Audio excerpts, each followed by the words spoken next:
Kapolres Purbalingga memberikan penjelasan terkait kasus penganiayaan berat yang mengakibatkan meninggal dunia dilakukan oleh orang dengan gangguan kejiwaan yang terjadi di wilayah Kabupaten Purbalingga.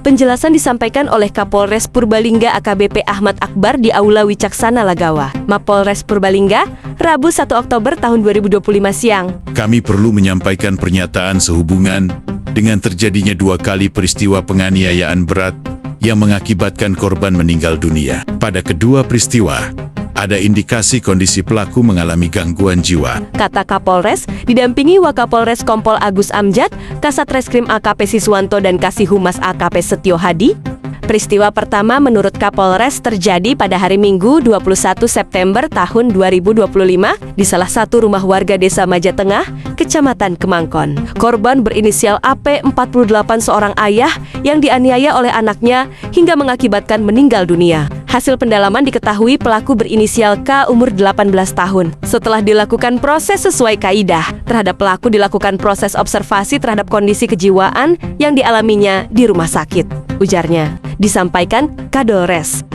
Peristiwa seperti itu terulang kembali pada dini hari tadi, terjadi di Desa Balai Raksa, Kecamatan Karangmoncol, Kabupaten Purbalingga. Korban ada 4 orang, 2 diantaranya meninggal dunia dan 2 lainnya mengalami luka-luka. Hasil olah tempat kejadian perkara dan pendalaman, diketahui pelaku berinisial Ma, umur 27 tahun, bertempat tinggal di sekitar tempat kejadian perkara. Sejumlah korban sebagian juga masih ada hubungan keluarga dengan pelaku. Dari hasil pendalaman, ternyata diketahui pelaku juga dalam status perawatan kejiwaan. Hal tersebut berdasarkan dokumen yang sudah diperiksa. Bahkan, yang bersangkutan terindikasi mengalami gangguan jiwa berat dari keterangan rumah sakit yang melakukan perawatan, ungkap Kapolres. Kapolres menambahkan, pihak kepolisian tetap melakukan langkah-langkah penyelidikan terhadap 2 kasus tersebut sesuai dengan ketentuan yang ada di KUHP. Namun demikian, akan dilakukan kolaborasi dengan keterangan medis sehingga dapat memproses peristiwa ini secara komprehensif sehingga tidak terulang kembali.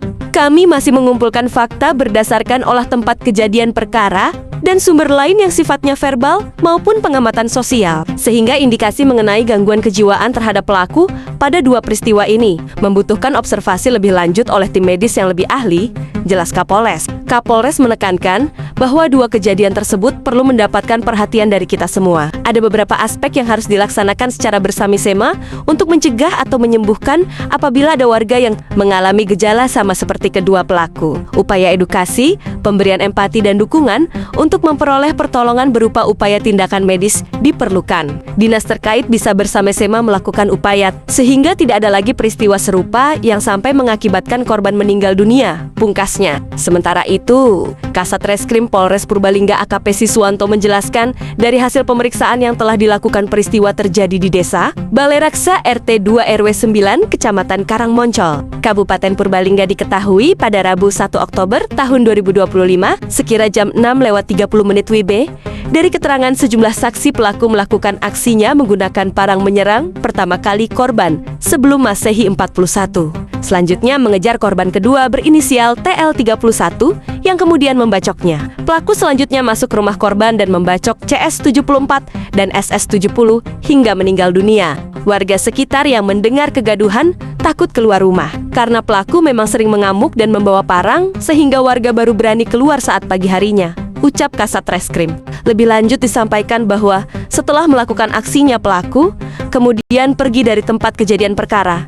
Pagi harinya dilakukan pencarian oleh warga dan petugas kepolisian hingga berhasil ditemukan di perkebunan. Pelaku diamankan tanpa perlawanan kemudian dibawa ke Polres Purbalingga untuk proses lebih lanjut termasuk pemeriksaan kejiwaan pelaku, pungkasnya.